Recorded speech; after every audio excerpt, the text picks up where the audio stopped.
the Senate has been in recess for approximately 2 weeks, having convened only briefly on 4 occasions for pro forma sessions since adjourning in the early hours of Saturday, August 8.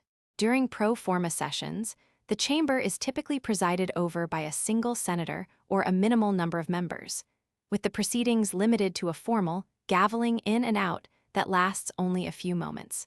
Regular legislative activity, including debate and voting, will not resume until the afternoon of Monday, September 15. There has been considerable public discussion regarding the potential cancellation of the August recess, driven in part by calls from President Donald Trump and several conservative senators, including Mike Lee R-Utah and Rick Scott R-Fla, for the Senate to remain in session to consider the Save America Act, which centers on instituting voter identification and proof-of-citizenship requirements for federal elections. Senate Majority Leader John Thune, R-S.D., was present on the Senate floor at the time the chamber adjourned for the extended recess. Contrary to allegations of subverting the wishes of his colleagues, the decision to recess was made with the explicit consent of all senators, including those advocating for continuous deliberation on the Save America Act. The adjournment process unfolded in full accordance with Senate procedure. On the morning of August 8, Leader Thune requested unanimous consent for the Senate to convene exclusively in pro forma sessions on specified dates through mid-September. There was no objection to this request from the senators present, nor were there any subsequent objections when the session schedule was reiterated later that morning. The chamber was largely empty, save for leadership and the presiding officer, as most members had already departed.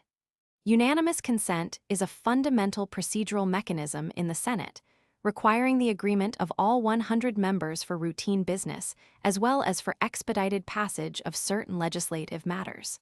Any individual senator has the prerogative to object and halt a unanimous consent request. In this instance, despite prior advocacy by some members to forego the August recess in favor of deliberating the Save America Act, there were no objections, either externally during preparations or on the Senate floor during the formal requests. On the evening preceding adjournment, Leader Thune initiated a hotline to inform senators of his intentions to seek unanimous consent for a package of votes and procedural decisions, including confirmation votes, sanctions legislation, and the scheduling of future sessions and debates. Members were given the opportunity to communicate objections in advance. None were registered. Thus, the motion for the recess, the scheduling of pro forma sessions, and the postponement of substantive legislative activity were all approved pursuant to full consensus. Notably, proponents of continued session did achieve a partial concession: the scheduling of a test vote on a voter identification proposal sponsored by Senator John Thune, R-Ohio, which included provisions aligned with those advocated by President Trump. The recorded vote reflected strict party alignment, with all Republican senators in favor and all Democratic senators opposed. However, the measure was preconditioned to require a 60-vote threshold for passage, an outcome unattainable given the current partisan composition of the Senate. Ultimately, the Senate's decision to recess was not the product of unilateral action by leadership, nor was it the result of a covert arrangement excluding dissenting voices. Rather, the extended adjournment and associated proceedings represented the unanimous agreement of the full Senate. Any member wishing to contest the plan had ample formal and informal opportunity to do so, but none availed themselves of this right.